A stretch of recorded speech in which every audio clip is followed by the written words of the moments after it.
ಸ್ನೇಹಿತರೆ ನಮಸ್ಕಾರ. Charts learning in Kannada YouTube ಚಾನಲ್ಗೆ ಸ್ವಾಗತ. ನಾನು ನಿಮ್ಮ ಚಂದನ್ ಗೌಡ. ನಾನೊಬ್ಬ full time stock market trader ಇದ್ದೀನಿ ಆ್ಯಂಡ್ ಟ್ರೈನರ್ ಕೂಡ ಇದ್ದೀನಿ. ನಂದು ಯಾರು ಕಲಿಬೇಕು ಅನ್ನೋರು ನೆಕ್ಸ್ಟ್ ಬ್ಯಾಚ್ ಬಂದು ನೆಕ್ಸ್ಟ್ ಬುಧವಾರಕ್ಕೆ ಇರುತ್ತೆ 7ನೇ ತಾರೀಕು. ಯಾರು ಕಲಿಬೇಕು ಅನ್ನೋರು ಜಾಯ್ನ್ ಆಗಿ ಕಲೀರಿ. ಸೊ ಇವತ್ತಿನ ಮಾರ್ಕೆಟಲ್ಲಿ ಹೇಗೆ ಟ್ರೇಡ್ ಮಾಡಿದ್ದೀರಾ? ಈ ಮಾರ್ಕೆಟಲ್ಲಿ ಆಲ್ವೇಸ್ ನಿಮಗೆ ಹೇಳ್ತೀನಿ, ವೆಯ್ಟ್ ಫಾರ್ ದ ಆಪರ್ಚುನಿಟೀಸ್ ಅಂತ. ಸೊ ಹಾಗೆಯೇ ಇವತ್ತಿಂದು ಪ್ರಾಫಿಟ್ ಆರ್ ಲಾಸ್ ಹೇಳೋದಾದರೆ ಆಲ್ಮೋಸ್ಟು ನಾರ್ಮಲ್ ಆ್ಯಂಡ್ ಕಡಿಮೆ ಪ್ರಾಫಿಟ್ ಅಂದ್ಕೊಳ್ತೀನಿ. I am happy because reason ಇಷ್ಟೇ, ನಾನು ಈ ವೀಕಲ್ಲಿ ಚೆನ್ನಾಗಿ ದುಡ್ಡು ಮಾಡ್ಕೊಂಡಿದ್ದೀನಿ. So I don't want to lose that in ವೀಕೆಂಡ್ಸಲ್ಲಿ by mistake. Small over confidence or over ಮಿಸ್ಟೇಕಿಂದ ಕಳ್ಕೊಬಾರ್ದು. ಯಾಕೆಂದರೆ ಒಂದು ವೀಕಲ್ಲಿ ದುಡಿದು ಐ ಆಮ್ ಹ್ಯಾಪಿ, ಅದು ನನ್ನ ಅಕೌಂಟಿಗೆ ಹೋಗಬೇಕು. ಆವಾಗಲೇ ಒಂದು ಸ್ಯಾಟಿಸ್ಫ್ಯಾಕ್ಷನು. ಅದೇ ರೀಸನ್ಗೆ ನಾನು ಈ ಫ್ರೈಡೇ ನಾನು ಜಾಸ್ತಿ ರಿಸ್ಕ್ ತೊಗೊಳಕ್ಕೆ ಇಂಟ್ರೆಸ್ಟ್ ಇಲ್ಲ. ಸೊ ಅದಕ್ಕೆ ನಾನು ರಿಸ್ಕ್ ತೊಗೊಂಡು ಟ್ರೇಡ್ ಮಾಡಿಲ್ಲ. I just what ever I done it I am happy. ಅದಕ್ಕಿಂತ ಎಕ್ಸ್ಟ್ರಾ ನನ್ನ ಎಕ್ಸ್ಪೆಕ್ಟೇಷನ್ ಕೂಡ ಇಲ್ಲ. ಸೊ ಅದಕ್ಕೋಸ್ಕರನೇ ನಿಮಗೆ ಇಲ್ಲಿ ತೋರಿಸ್ತಿರೋ ಉದ್ದೇಶ ಇಷ್ಟೇ. ನೆನ್ಪಿಟ್ಕೊಳ್ಳಿ, ಮಾರ್ಕೆಟ್ನ ನಿಮ್ಮ ಮೈಂಡ್ ಸೆಟ್ಟು ಸೈಕಾಲಜಿ ಅನ್ನೋ ತುಂಬಾ ಇಂಪಾರ್ಟೆಂಟು. ಯಾಕೆಂದರೆ ಇದು ಒಂದು ಸಮ್ ಗೇಮ್ ಇದ್ದಂಗೆ. ಯಾವ ಥರ ಅಂದರೆ ಒಬ್ಬ ಕಳ್ಕೊಂಡ್ರೆ ಇನ್ನೊಬ್ಬ ದುಡ್ಕೊಳ್ತಾನೆ, ಅದೇ ಮಾರ್ಕೆಟು. ಸೊ ಹಾಗಾಗಿ ಯಾರು ಕಳ್ಕೊಳ್ತಾರೆ ಅನ್ನೋದು ನಮಗೆ ಇಂಪಾರ್ಟೆಂಟ್ ಆಗೋದಿಲ್ಲ, ಯಾರು ದುಡಿತಾರೆ ಅವ್ರ ಜೊತೆ ನಾವು ದುಡ್ಕೊಂಡು ಹೋಗೋದು ಅಷ್ಟೇ ಇಂಪಾರ್ಟೆಂಟ್ ಆಗೋದು. ಅದನ್ನು ನೀವು ಕಲೀರಿ. ಅದನ್ನು ಬಿಟ್ಟು ಲೈಕ್ ಯಾರೋ ಏನೋ ಹೇಳ್ತಾರೆ ಮಾರ್ಕೆಟು ಇಲ್ಲಿಂದಲೇ ಬಿದ್ದರೆ ಇಲ್ಲೋಗುತ್ತೆ ಅಲ್ಲೋಗುತ್ತೆ, ಅದು ಎಲ್ಲ ಸುಳ್ಳೋದು. ನಿಮಗೆ ಒಂದು ನಾಲೆಡ್ಜ್ ತುಂಬಾ ಇಂಪಾರ್ಟೆಂಟು. ತುಂಬಾ ಅಂಡ್ ಮೋರ್ ಎವರ್ ನಿಮಗೆಲ್ರಿಗೂ ಹೇಳೋದು, ಈ ಯಾವ್ದಾದ್ರು ಒಂದು ಇಂಡಿಕೇಟರ್ನ ಫಾಲೋ ಮಾಡಿ. ಆಲ್ವೇಸ್ ಇಟ್ ರೆಸ್ಪೆಕ್ಟ್ಸ್ ಯು, ಆಯಿತಾ? ಯಾವ್ದಾದ್ರು ಒಂದು ಇಂಡಿಕೇಟರ್ ಫಾಲೋ ಮಾಡಿದರೆ ನಿಮ್ಗೆ ಅದು ಯಾವಾಗಲೂ ರೆಸ್ಪೆಕ್ಟ್ ಕೊಡುತ್ತೆ ಆ್ಯಂಡ್ ಮೋರ್ ಎವರ್ ಯಾವಾಗಲೂ ದುಡ್ಡು ಕೊಡುತ್ತೆ. ಅದನ್ನು ಬಿಟ್ಟು ನೀವು ಅಂಟಿಲ್ ಅನ್ಲೆಸ್ ಸುಮ್ಮನೆ 16 ಇಂಡಿಕೇಟರ್ ಹಾಕೊಂಡು ಕೂತ್ಕೊಳ್ಳೋದ್ರಿಂದ ಏನು ಯೂಸ್ ಆಗೋದಿಲ್ಲ. ಅದರಿಂದ ನೀವು ಟ್ರೇಡಿಂಗಲ್ಲಿ ದುಡ್ಡು ಮಾಡ್ತೀರಿ ಅನ್ನೋದು ತುಂಬಾ ಕಷ್ಟ ಅದು.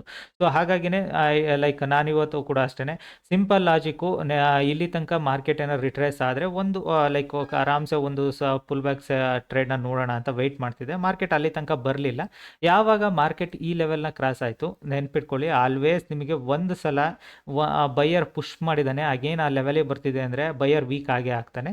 ಅದೇ ರೀಸನ್ಗೆ ಮಾರ್ಕೆಟ್ ಹೋಗಿ ಒಂದು ರಿಟ್ರೇಸ್ಮೆಂಟ್ ಬಂದಾಗ ನಾನು ಇಲ್ಲಿ ಟ್ರೇಡ್ ತೊಗೊಂಡೆ. ಅಫ್ಕೋರ್ಸ್ ಅರ್ಧ ಮನಿನೇ ತೊಗೊಂಡಿರೋದು ನಾನು. ಇಲ್ಲಿ ಬಂದಾಗ ಟ್ರೇಡ್ ತೊಗೊಂಡೆ. ಇಲ್ಲಿ ಬಂದಾಗ I just picked my profit. ಕಡಿಮೆ ಕ್ವಾಂಟಿಟಿ ತೊಗೊಂಡಿದ್ದೀನಿ. ರೆಗ್ಯುಲರ್ ಕ್ವಾಂಟಿಟಿ ಆಡಿದರೆ ನೀವು ರೆಗ್ಯುಲರ್ ದುಡ್ಡೇ ನೋಡ್ತಿದ್ರಿ. ಬಟ್ ನನ್ನ ಉದ್ದೇಶ ಅದಲ್ಲ. ನನಗೇನಂದರೆ ದಿನಕ್ಕೆ ಅಲ್ಲಕ್ಕಿಂತ ವೀಕ್ಲಿಲಿ ಇಷ್ಟು ಅಮೌಂಟ್ ದುಡ್ಕೊಂಡ್ರೆ ಸಾಕು ಅಂತ ಇರುತ್ತೆ. ಈ ವೀಕ್ ಅದಕ್ಕಿಂತ ಜಾಸ್ತಿ ದುಡ್ದಿನಿ. ಅದಕ್ಕಿಂತ ಜಾಸ್ತಿ ದುಡ್ಕೊಂಡ್ಮೇಲೆ ನಾನು ಆ ಕಡೆ ಮಾರ್ಕೆಟ್ಗೆ ಥ್ಯಾಂಕ್ಸ್ ಹೇಳ್ಬಿಟ್ಟು ಹೋಗೋಕ್ಕೆ ಇಷ್ಟಪಡ್ತೀನಿ ಹೊರತು ಅದನ್ನು ಮತ್ತೆ ಮಾರ್ಕೆಟಲ್ಲಿ ಫೈಟ್ ಮಾಡಿಕೊಂಡು ಕಳ್ಕೊಳ್ಳೋಕೆ ನಾನು ಇಷ್ಟಪಡೋದಿಲ್ಲ. Simple logic mind set. ಈಗ ನೀವೇ ಅರ್ಥ ಮಾಡ್ಕೊಳ್ಳಿ, ಇಲ್ಲಿ ನಮ್ಮ ಸಪೋರ್ಟ್ ರೆಸಿಸ್ಟೆನ್ಸ್ಗಳು ಎಲ್ಲಿದ್ದಾವೆ? ಈ ಮಾರ್ಕೆಟು 2 ಡೇಸ್ ರೇಂಜಿನ ಸಪೋರ್ಟ್ ರೆಸಿಸ್ಟೆನ್ಸ್ಗಳು ಇವು, ಓಕೆನಾ? ನಮ್ಮ ಮಾರ್ಕೆಟಲ್ಲಿ ಆಗಿರೋ 2 ಡೇಸ್ ರೇಂಜಿನ ಸಪೋರ್ಟ್ ರೆಸಿಸ್ಟೆನ್ಸ್ಗಳು. ಸೊ ಮಾರ್ಕೆಟ್ ಅಲ್ಲಿಂದ ಕೆಳಗಡೆಗೆ ಡೈರೆಕ್ಟ್ ಓಪನ್ ಆಗಿದೆ. ಓಪನ್ ಆಗಿ ಇಮ್ಮಿಡಿಯೇಟಾಗಿ ಒಂದು ಶಾರ್ಪ್ ಸೆಲ್ಲಿಂಗ್ ಕೊಟ್ಟು ಮತ್ತೆ ರಿಟ್ರೇಸ್ಮೆಂಟ್ ಬಂತು. ಸೊ ನಾನು ವೆಯ್ಟ್ ಮಾಡ್ತಿದ್ದೆ, ಸಮ್ ಮೋರ್ ರಿಟ್ರೇಸ್ಮೆಂಟ್ ಇಲ್ಲಿ ತನಕ ಬಂದರೆ ವಿಲ್ ಗೋ ಫಾರ್ ಸೆಲ್ಲಿಂಗ್. ಅದೇ ಇಲ್ಲ ಅಂದರೆ ಇವತ್ತಿನಲ್ಲೂ ಬ್ರೇಕ್ ಆದರೆ will go for selling. Buying ಅಂತೂ ಮೈಂಡಲ್ಲಿರಲ್ಲ. ಬೈಯಿಂಗ್ ಎಲ್ಲೇ ಹೋಗ್ತಿದೆ? ಬೈಯಿಂಗ್ ಅಂಟಿಲ್ ಅನ್ಲೆಸ್ ಮಾರ್ಕೆಟು ಈ ಲೆವೆಲ್ನ ಬ್ರೇಕ್ಔಟ್ ಆದರೆ ಮಾತ್ರ ನಾನು ಬೈಯಿಂಗ್ ಸೈಡ್ ಹೋಗ್ತಿದ್ದೆ. ಬಿಕಾಸ್ ಇಲ್ಲಿಂದ ಇಲ್ಲಿ ತನಕ ಮಾರ್ಕೆಟ್ ಟ್ರಾವೆಲ್ ಮಾಡಿದರೆ ಡೆಫಿನೆಟಾಗಿ ಪುಲ್ ಬ್ಯಾಕಲ್ಲಿ it will go somewhere, right? So ಅದು ನನ್ನ ಮೈಂಡ್ ಸೆಟ್ಟಲ್ಲಿತ್ತು. ಹಾಗಾಗಿನೇ ಲಾಜಿಕ್ಸ್ಗಳನ್ನ ಅರ್ಥ ಮಾಡ್ಕೊಳ್ಳಿ. Market runs by price actions. Price action ಅಂದರೆ ಏನೂ ಇಲ್ಲ. There is no much difference like price action ಅದು ಇದು ಅಂತ. ಪ್ರೈಸ್ ಆ್ಯಕ್ಷನ್ ಅಂದರೆ ಏನಾದರೂ ಒಬ್ಬ ಕಳ್ಕೊಳ್ತಾನೆ ಅಲ್ಲ, ಅವ್ನು ಕಳ್ಕೊಳ್ಳೋನ ಕಡೆಗೆ ಮಾರ್ಕೆಟು ಫಾಸ್ಟ್ ಮೂವ್ ಆಗ್ತಿದ್ರೆ that is called price action. ಯಾವ ಕಡೆಗಾರೋ ಕಳ್ಕೊಳ್ತಿರ್ಲಿ ಅವನು, ಅದು ಇಂಪಾರ್ಟೆಂಟು. ಕಲೆ ಕಡೆ ಫೋಕಸ್ ಮಾಡಿ, ಇದೆಲ್ಲ ಇಂಪಾರ್ಟೆಂಟ್ ಆಗುತ್ತೆ.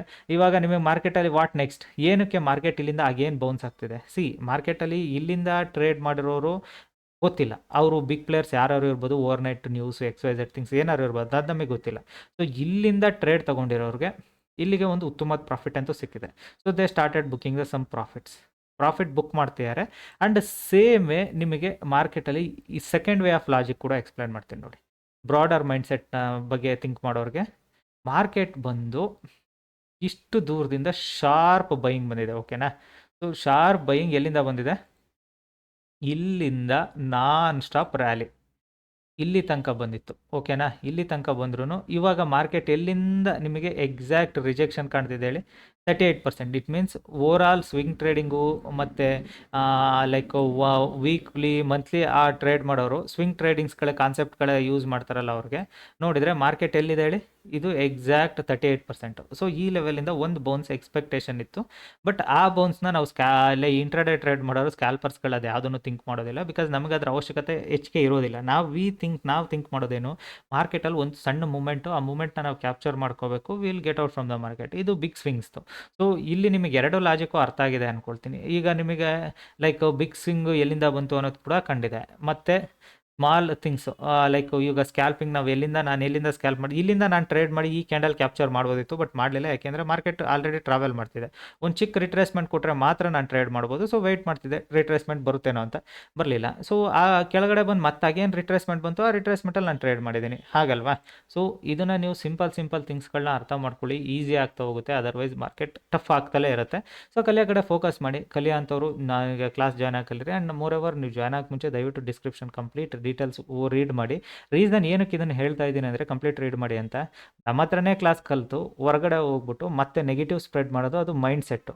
ಏನಕ್ಕೆ ಅಂದರೆ, ಬಿಕಾಸ್ ಜನಗಳಿಗೆ ಸ್ಯಾಟಿಸ್ಫ್ಯಾಕ್ಷನ್ ಅನ್ನೋದು ಒಂದಾದರೆ ಕಾಂಪಿಟೇಷನ್ ದುನಿಯಾ. ಸೊ ಅವ್ರದ್ದು ಯಾವುದಂಥ ಒಂದು ಲೈಕ್ ನಂಬರ್ ಆಫ್ ಯೂಸರ್ಸ್ ಇವ್ರನ್ನ ಬೆಳೆಸ್ಕೋಬೇಕು ಅಂದಾಗ they will do something right, ಆ ಥರ ಅಷ್ಟೇ ಇದು.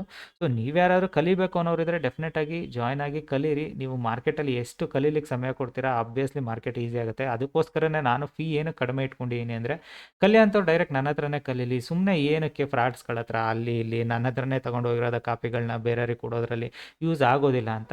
ನಿಮಗೆ ಲೈಕ್ ಕಲಿಯೋಂಥವ್ರು ಈಸಿಯಾಗಿ ಜಾಯ್ನ್ ಆಗಿ ಕಲೀರಿ.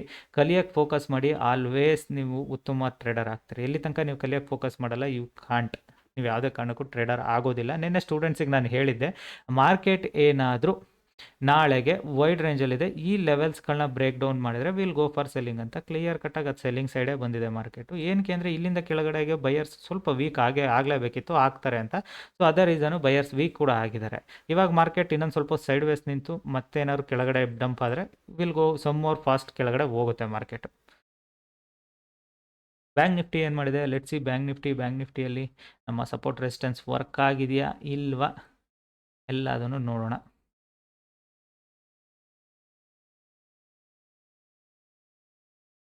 ಓಕೆ, ಬ್ಯಾಂಕ್ ನಿಫ್ಟಿಯಲ್ಲಿ picture perfect support resistance work ಆಗೋದು ಅಂದರೆ ಇದೆ ನೋಡಿ. ಎಕ್ಸಾಕ್ಟ್ ನಮ್ಮ ಸ್ವಿಂಗ್ ಸಪೋರ್ಟ್ ಏನಿದೆ ಅಲ್ಲಿಂದಲೇ ಸಪೋರ್ಟ್ ಬಿಕಮ್ ರೆಸಿಸ್ಟೆನ್ಸ್, ಅಲ್ಲಿಂದಲೇ ಮಾರ್ಕೆಟ್ ಫೋಲ್ಡ್ ಮಾಡಿ ಬಂದಿದೆ. ಇಷ್ಟು ದೂರ ಮೂರ್ದೇ ನೆನಪಲ್ವಾ ನಿಮಗೆ? Clear cut price action, sharp buying, pull back, again pressure. ಓಕೆನಾ? ಸೊ ಇದು ನಿಮಗೆ ಸಸ್ಟೈನ್ ಯಾವಾಗ ಆಗುತ್ತೆ, ಈ ಲೆವೆಲ್ನ ಬ್ರೇಕ್ ಡೌನ್ ಆದರೆ ಡೆಫಿನೆಟಾಗಿ ಸಸ್ಟೈನ್ ಆಗೋ ಚಾನ್ಸಸ್ ಜಾಸ್ತಿ ಇದೆ. ಇಲ್ಲ ಅಂದರೆ ಮಾರ್ಕೆಟ್ ಇಲ್ಲೇ ಒಂದು ಸ್ವಲ್ಪ ಹೊತ್ತು ವಾಲಟೈಲ್ ಆಗಿ ಬ್ರೇಕ್ಔಟ್ ಆದ್ರೂ ನೀವು ಇಲ್ಲೆಲ್ಲೂ ಟ್ರೇಡ್ ಮಾಡಲಿಕ್ಕಾಗಲ್ಲ, ಅಂಟಿಲ್ ಅನ್ಲೆಸ್ ಈ ಲಕ್ಷ್ಮಣ್ ರೇಖೆಗಳೇನು ಕಾಣ್ತಿದೆಯಲ್ಲ ಇದನ್ನು ನೀವು ಬ್ರೀಚ್ ಆದರೆ ಮಾತ್ರ ಬೈಯಿಂಗ್ ಸೈಡ್ ಟ್ರೇಡ್ ಮಾಡಿ. ಅದರ್ವೈಸ್ ಯಾವುದೇ ಕಾರಣಕ್ಕೂ ಬೈಯಿಂಗ್ ಸೈಡ್ ಟ್ರೇಡ್ ಮಾಡಿಬಿಡಿ. ಫ್ರೈಡೇ ವೀಕೆಂಡು ದುಡ್ದಿರೋ ಅಮೌಂಟ್ಗಳನ್ನ ಕಳ್ಕೊಬೇಡಿ. ಆದಷ್ಟು ಎಷ್ಟಾಗುತ್ತೆ ಅಷ್ಟು ದುಡ್ಕೊಂಡು ಮಾರ್ಕೆಟಿಂದ ಹೊರಗಡೆ ಹೋಗೋದು ನೋಡಿ. ನನಗೂ ಅಷ್ಟೇ, ನಾನು ಡೈಲಿ ಟಾರ್ಗೆಟ್ ಅನ್ನೋದು ಒಂದು ಮೈಂಡ್ ಸೆಟ್ ಆದರೆ ನನಗೆ ವೀಕ್ಲಿಯಲ್ಲಿ ಅಷ್ಟಕ್ಕಿಂತ ಜಾಸ್ತಿ ದುಡ್ಕೊಂಡಿದ್ದೀನಿ ಅಂದಾಗ ನಾನು ರಿಸ್ಕ್ ತೊಗೊಂಡು ಟ್ರೇಡ್ ಮಾಡಲಿಕ್ಕೆ ಇಷ್ಟಪಡಲ್ಲ. I want peaceful life. ಪೀಸ್ಫುಲ್ಲಾಗಿ ಇರಬೇಕು ಅಂದರೆ ಇಷ್ಟು ಮಾಡಿದರೆ ಸಾಕು. ಓಕೆ, ಯಾರು ಕಲಿಬೇಕು ಅನ್ನೋರಿದ್ರೆ ನಂದು 30 days ಲರ್ನಿಂಗ್ ಕ್ಲಾಸ್ ಜಾಯ್ನ್ ಆಗಿ ಕಲೀರಿ. ಕಲಿಯೋಕ್ಕೆ ಸಮಯ ಕೊಡಿ, ಇದೆಲ್ಲ ಈಸಿ ಆಗುತ್ತೆ. ಬ್ಯಾಂಕ್ ನಿಫ್ಟಿಯಲ್ಲಿ ಇವಾಗಲೂ ನಾನು ಹೇಳ್ತಾ ಇದ್ದೀನಿ, ಈ ಲೆವೆಲ್ ಬ್ರೇಕ್ ಡೌನ್ ಆಗಲ್ಲ ಅಂದರೆ ಮಾರ್ಕೆಟ್ ಕಂಪ್ಲೀಟ್ ಸೈಡ್ ವೇಸ್ ಬೀಳುತ್ತೆ. ಸೊ ಈ ಲೆವೆಲ್ ಬ್ರೇಕ್ಔಟ್ ಆಗಲ್ಲ ಅಂದರೆ ಮಾರ್ಕೆಟಲ್ಲಿ ನಿಮ್ಗೆ ಯಾವುದೇ ಕಾರಣಕ್ಕೂ ಬೈಯಿಂಗ್ ಸೆಲ್ಲಿಂಗ್ ಎರಡೂ ಕೂಡ ಟಫ್ ಆಗುತ್ತೆ. ಬಿಕಾಸ್ ಇಲ್ಲೇ ವಾಲಟೈಲ್ ಆಗಿ ನಿಲ್ಲುತ್ತೆ ಮಾರ್ಕೆಟು. ಯಾಕೆಂದರೆ ಇಲ್ಲಿ ಆಲ್ರೆಡಿ ಸಪೋರ್ಟ್ ಬಿಕಮ್ ರೆಸಿಸ್ಟೆನ್ಸ್ ಆಗ್ತವೆ. ಸೊ ಇವೆರಡು ಸಪೋರ್ಟ್ ಬಿಕಮ್ ರೆಸಿಸ್ಟೆನ್ಸ್ ಆಯಿತು ಅಂದರೆ ಮಾರ್ಕೆಟಲ್ಲಿ ಇನ್ನೊಂದು ಸ್ವಲ್ಪ ಹೊತ್ತು ಹೋದರೆ ಇಲ್ಲೊಂದು ಸಪೋರ್ಟ್, ಮತ್ತೆ ಒಂದು ಸಪೋರ್ಟ್ ಶಿಫ್ಟ್ ಆಗ್ಬಿಡುತ್ತೆ ಈ ಕಡೆಗೆ, ಕ್ರಿಯೇಟ್ ಆಗುತ್ತೆ. ಸೊ ಈ ಸಪೋರ್ಟ್ ಶಿಫ್ಟ್ ಆಯಿತು ಅಂದರೆ ಮಾರ್ಕೆಟ್ ಮತ್ತೆ ಬ್ರೇಕ್ಔಟ್ ಆಗೋ ಚಾನ್ಸಸ್ ಕೂಡ ಇರುತ್ತಲ್ವ, ಹಾಗೆ.